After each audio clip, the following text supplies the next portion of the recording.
Well, hey everybody. Welcome to the new model bench. And I have attempted to start this. Where the heck's the box at?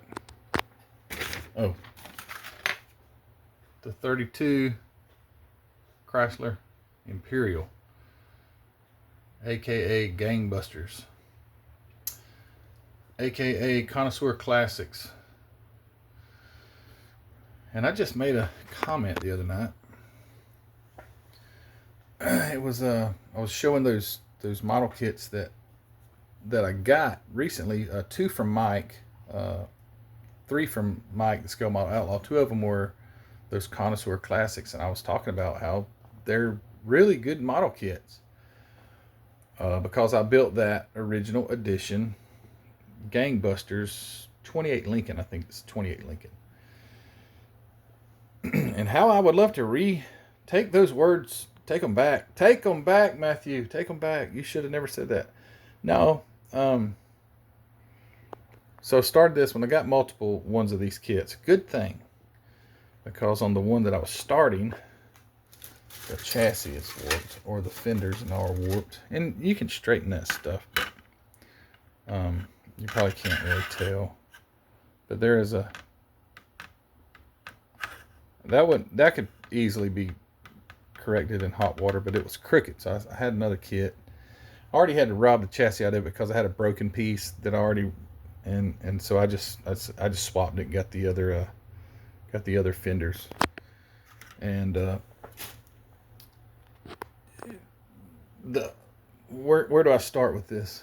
I don't want to start bashing it. I mean, it's just an old kit. It's from 1979, but I suppose if you had the early edition of this, like my friend Billy Bear, he and I were actually going to do a buddy build with this. I'm not sure if he started yet, but he's going to build the same one, but an older version. And I think he's probably got the Gangbuster too. But anyway, I think the molds deteriorated in a hurry, because you got like the 28 Lincoln that I got. I think that's 1966 was the original release. It was pretty clean. I mean, it was still not like some of these, Tamiya kits and some of these high-end kits that are just darn near just take them off the tree and paint them. But it did seem to be cleaner than this. This one, especially the chrome tree. Holy cow. It's bad. I took all the parts. They've been soaking overnight, and I forgot about them actually today, but they're de-chromed by this point. But I couldn't really, on some of the, matter of fact, I got a tree right here. I can show you what I'm talking about. I couldn't even figure out where to cut some of the stuff. No, this one's better. I should actually just use this one. Let me find something that I was trying to figure out. I didn't even know where to cut it at, because this chrome tree is a lot better. A heck of a lot better. Which is weird. It's actually the same kit, same time, but it appears to have,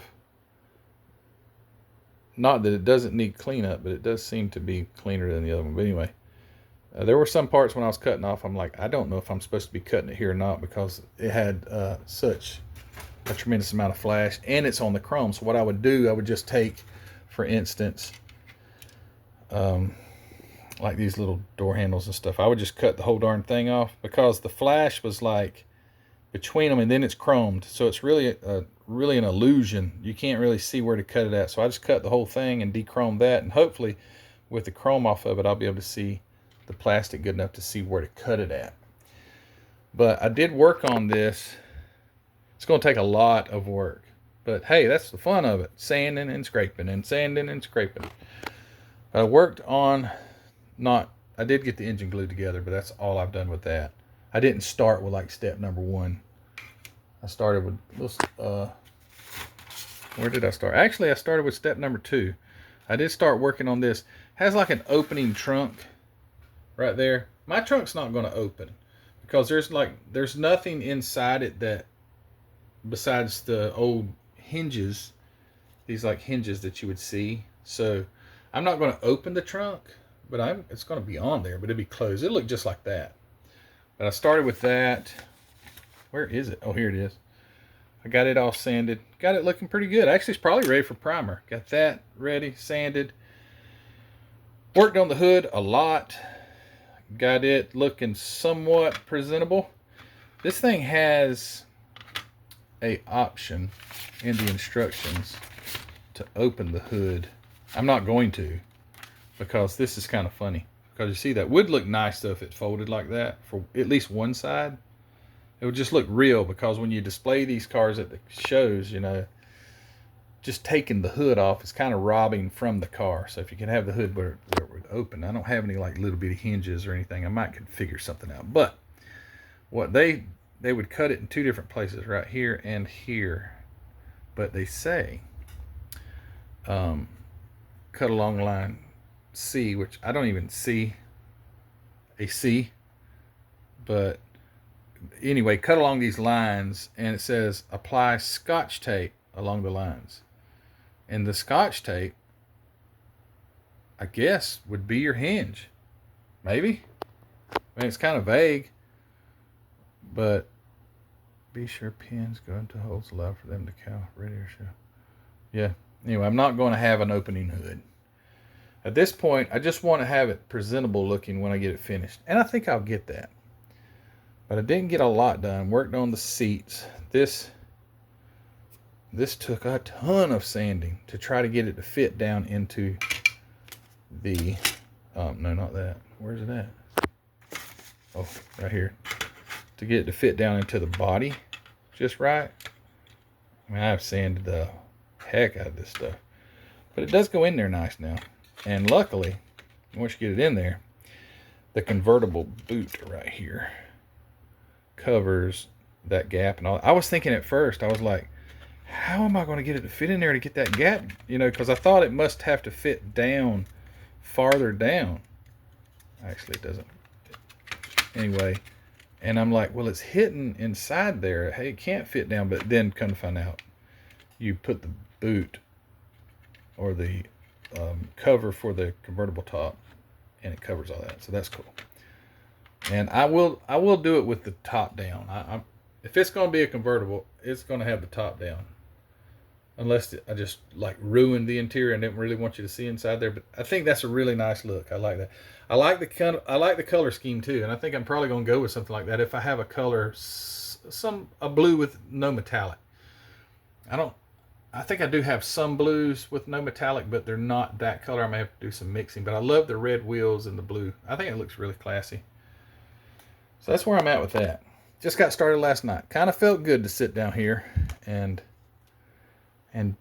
do some scraping. And I did get the front seat is glued together. Now I'll have to do all the sanding around the edges and things like that.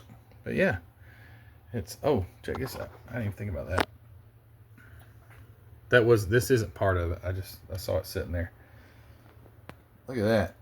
The valve covers are off of it. I was doing a valve adjustment.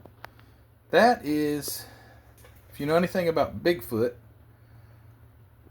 and as a matter of fact, one of these television shows, well, I saw it on YouTube, but it was like Hot Rod, something like, I think it was like associated with Hot Rod TV or something, where these guys took Bigfoot #1 in, they pulled the engine out, which was this engine, the Allen Roots 640, and they rebuilt it. This is the Allen Roots 640 Ford, and I printed this one just recently, and unfortunately it's too big in the rendering that you're given. Now, it's a beautiful model of the 640 Ford, but it's just a hair too big. I actually had these 1/25th scale Predators that I sell, and if you'll notice the humongous difference in the carburetor sizes, the engine's just too big. You couldn't get it to fit in a 1/25th. I actually took one of my Bigfoots down from up there and took the chassis, and you could squeeze the engine down in it, but there's no way any headers or anything going to fit. It comes with headers too, but it is a cool engine. It has some killer detail in the valve train. It's got the push rods and everything. It's got the nitrous. I don't know why it's on there. I've actually seen this engine in person. I went to Bigfoot when it used to be in, oh, heck. Oh, almost had it. Not Pacifica. That's where it's at now. Anyway, it'll come to me in a minute. Me and Heather were going out to Kansas one time for my work, and we stopped. I've always wanted to stop by Bigfoot. And I stopped by, and that engine was in the showroom on an engine stand. Well, it ended up getting put back in Bigfoot #1, and then they did that television show. And I heard, now this may not be true, but I heard that after those guys did the complete overhaul, rebuilt that thing, that something wasn't right. So it's not in Bigfoot #1 anymore. It's probably sitting back on the floor. Hazelwood, Missouri. That's where the original store was. Now they're in Pacifica or Pacific. But yeah, I've seen that engine. But what I was getting back to, it's got nitrous plate on it. And in the television show where they were rebuilding it, it had the nitrous plate. But they never ran nitrous on this thing as far as I know. But it comes with or without the nitrous plate, which is the strap. See where you would strap your blower down? Those strap holes? It comes with or without that. But whenever I get this thing scaled again, it takes a ton. This thing is a ton of parts.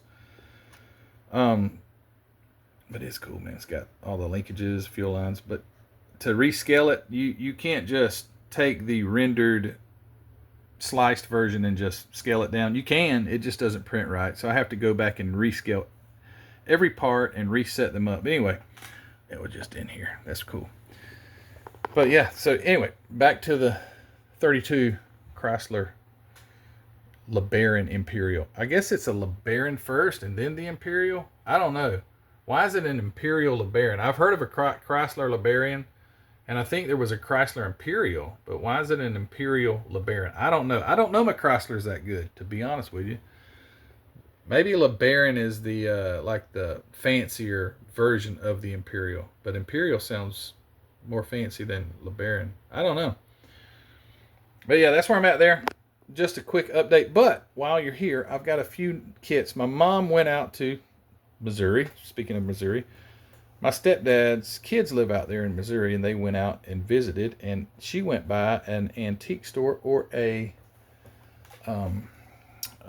thrift store, I suppose, something like that. No, it would be an antique store. And she called me. She said, "Matthew, there's models. Let me send you some pictures." So let me show you what I got. I don't think I have this one either. So she got me this one. That's a cool one. And these are nice, man. These Revell kits here, they just seem to be so nice. This one goes for some pretty good money. That's heavy too, man. There must be a ton of parts in this thing. But what a cool car. That is cool as can be. When I saw that one, I was like, yes, please, that one. So I got that 57 Ford Custom, which I like the stock version, but you can build it either way. What was the engine in this thing?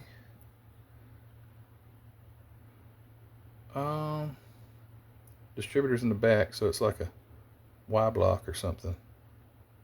So some sort of Y block, I suppose. So what that is, like 312 or something like that. And then I got the 49 Mercury sedan by AMT. That's cool. What a sweet ride. Non-chopped. Beautiful car. Did they make a Ford also that looked like that? Or am I mistaken? Oh, no, I know what I'm thinking. Like the 40 Ford. I think they also, or 39 Ford. I think they also had a Mercury that looked somewhat similar, but I think it was different. So you can build this one. What, has that got a 4? Are you kidding me? I don't know if I've ever seen a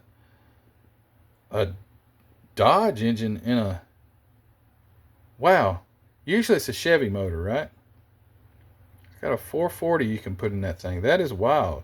Never would have dreamed that.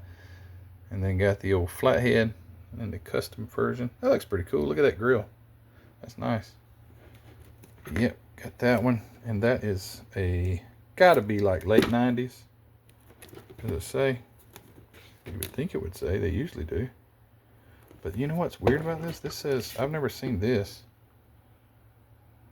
Oh, there's the date, 1991. But it says made in Mexico. I've never seen that sticker on any of them, ever. It's the very first one.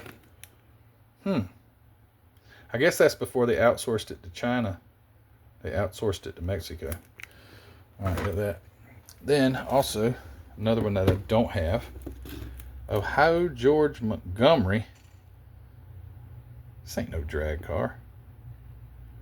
Autolite National Championship drag races. Anyway, it's a 60 Ford Ranchero. That's weird. Is this round 2? Yeah, this is round 2. Why does it say Ohio George? This ain't a drag car. Ain't Ohio George Montgomery some kind of drag racer or something? Oh gosh, I shouldn't have said that. That's going to be another Rat Fink moment probably. But anyway, Ohio George Montgomery. Don't know. But anyway, that's the first Ranchero that I've ever had, model kit. And this is the one that she says, there's a Ranchero there. It's really neat looking. I'm like, well, yeah, for sure. Get that thing. So got that. And lastly, not lastly, because I got one from eBay today, and it's awesome. But I got this Hogan's Heroes World War II Jeep. This is a new item from AMT Ertl, by the way. But I saw a few episodes of Hogan's Heroes. Obviously, they were reruns when I was a kid. But I saw that, and I'm like, well, that is pretty cool. Oh, look at there. So I guess you can build it up like a Cafe Roma. I don't know anything about this kit at all. It is who was RC Ertl. I thought they were RC2. I guess this is before it was RC2. It was just RC Ertl. Interesting. So this is 2002. But yeah, just a cool Army Jeep. I've got a Testers Army Jeep. Where's that thing at? It's not up here. It must be behind me. But I've got a Testers. This 124 scale. But it's the old Willys Jeep. But yeah, that's cool. All right, let me show you what I got from eBay today. Where am I do it at? I don't want to like pan the camera over there and you see it. Oh, I'll just move this over. It's already started. Can't find anywhere on the bench to put anything. Oh, check this out. So, IMCA Dirt Modified. That's the first successful print of the chassis that I got. It's legit too. I mean, it's this guy. I think he lives in Portugal.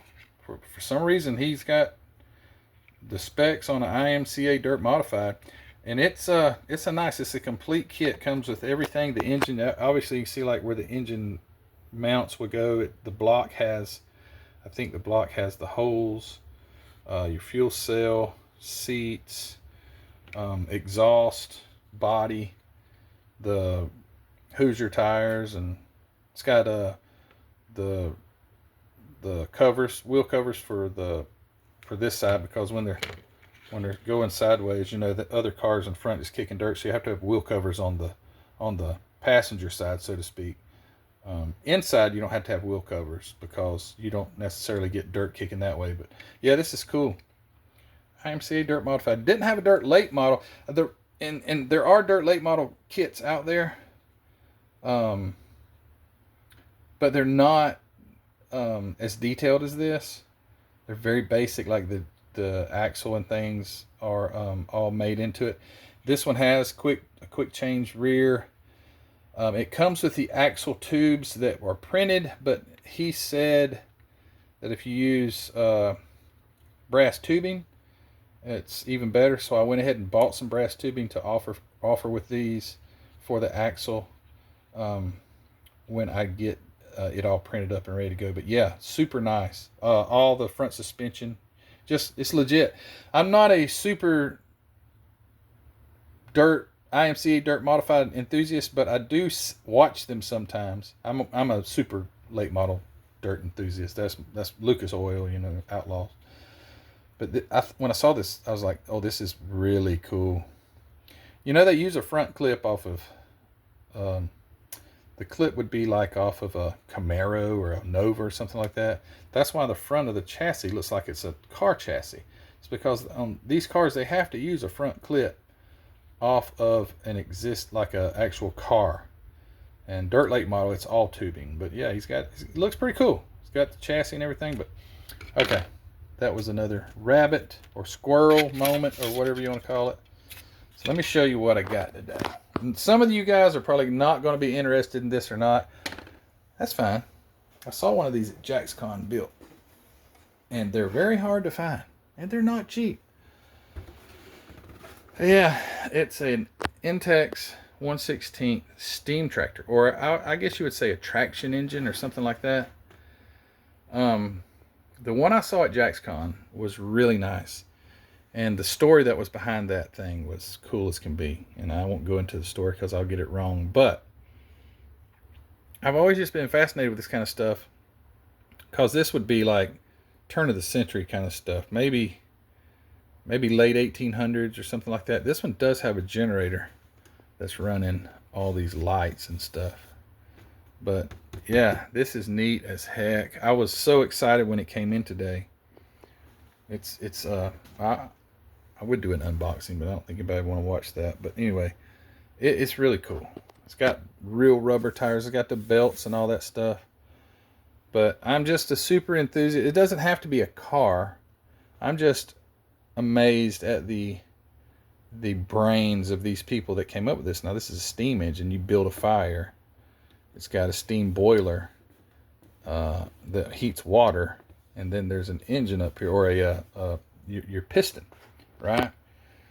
And these things would have chains. You can barely see the chain right there. The chain would go from one side to the other, and you would get up there and crank on the wheel, and it would actually, this whole front axle would turn. It wouldn't turn the tires independently. It would be the whole axle would turn. But super heavy. But what a game changer for like farmers and stuff whenever they start having tractors, even though if they're steam powered. But think about it. You can't just jump on it, fire it up, and go plow the north or the North 40. You gotta build a fire, coal fire, wood or whatever, and you gotta make sure it's got water in it. And you don't get it, don't build the steam to where it explodes and kills everybody. But this stuff's just so cool to me. You got any more pictures on the box? Same stuff? Yeah, same pictures. It does say the energy crisis has caused every automotive producer to reevaluate steam as an alternative source. I don't know. But anyway, let me just open the top of the box. You see how big this thing is. This is from the 70s. I don't know when in the 70s, but it's from the 70s. I'm going to get the STS decals too and see if they can remake these two sheets of decals, because that would look really cool. Yeah, there's the top. So the thing's really big. And like I say, I saw one of these built at JaxCon, and I was amazed. Like I said, I talked to the guy who built it. For me and my brother-in-law, we just stood there and talked or listened to him tell the story of, not of a steam tractor, it was his particular model, and I'll try to condense it and probably ruin it, but he built it like 40 something years ago, and a cat knocked it off of his shelf, and it just broke into a million pieces. And he disassembled the entire model, took it completely apart, and restored it, and it was spectacular. As a matter of fact, if I can remember, and I probably won't, if I can remember, I'll try to pull up a picture. I think I took some photographs of that thing at JaxCon, and I'll flash a picture up right here. And if you don't see the picture, I forgot, but I'll try to do that when I go inside and edit this video. Yeah, that's it. And super proud to be in here. I got my photo area set up right there. Oh, got one more thing to show you. I haven't listed this yet, but I might as well go ahead and show you.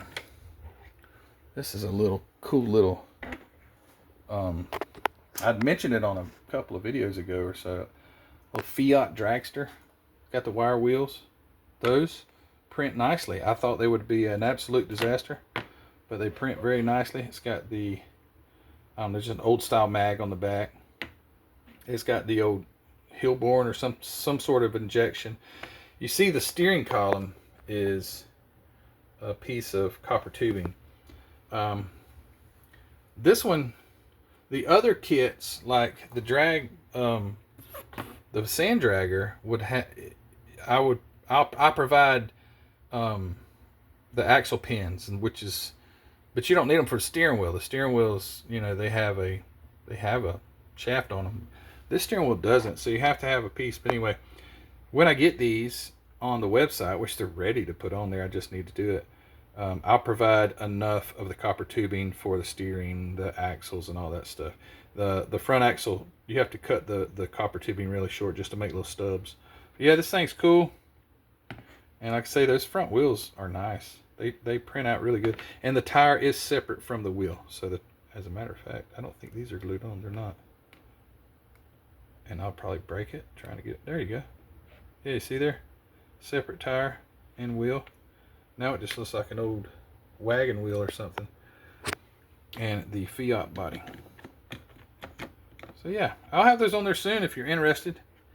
And now it's 3-legged because of that. But they're cool. Alright, so I'm done now. Thanks guys for watching. Thanks for all your support. Thanks for sticking with me through all this. But it's finally there.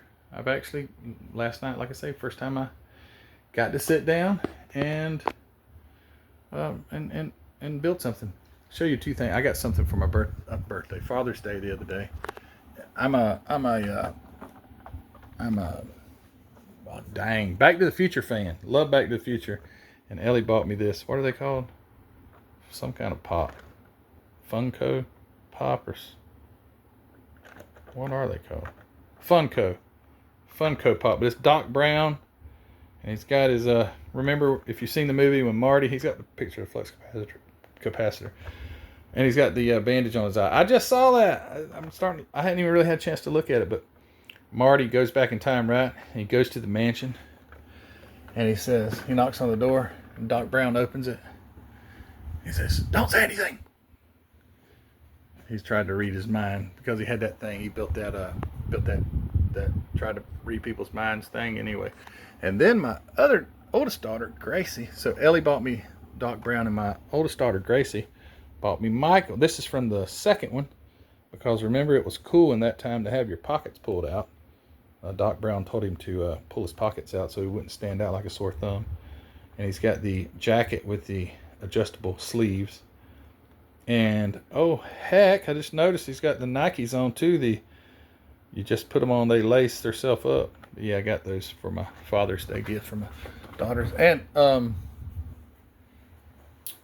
got other stuff too, but those were just up there. I got a couple more of those. There's Angus and Bon Scott. So I got to get my lights wired up here. I got all the wires for my lights to be wired up on both of these. They're just hanging down there, but I got to get those wired up.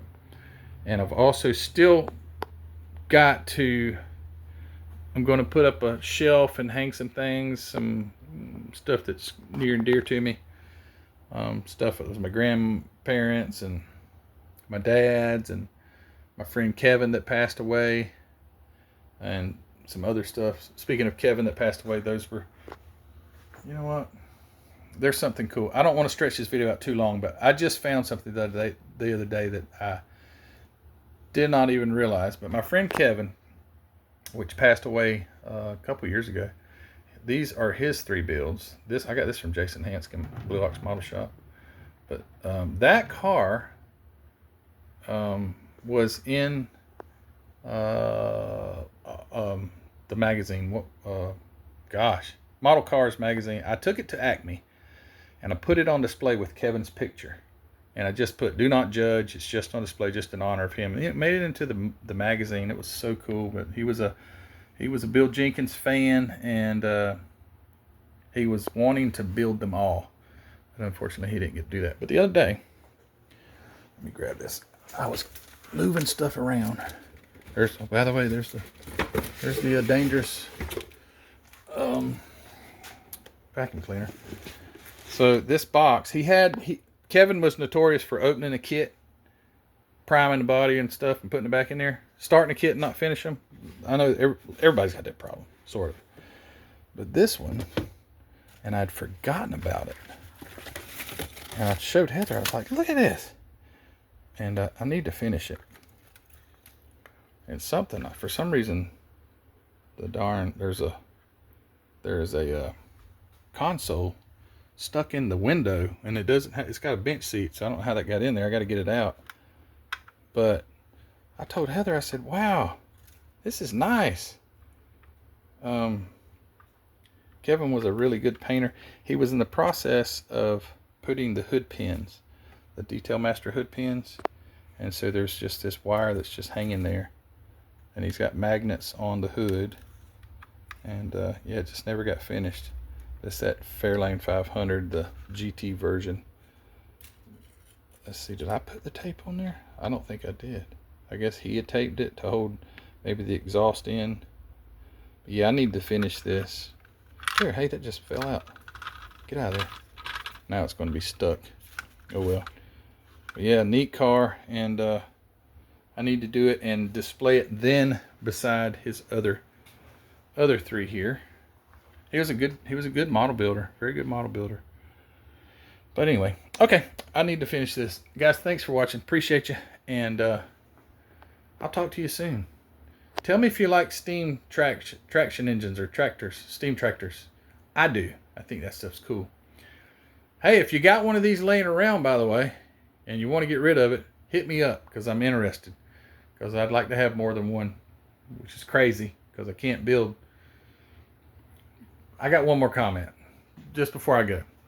Someone made a comment the other day on one of my videos. It wasn't a bad comment. It was just a comment. It was, actually, I kind of chuckled when I read it.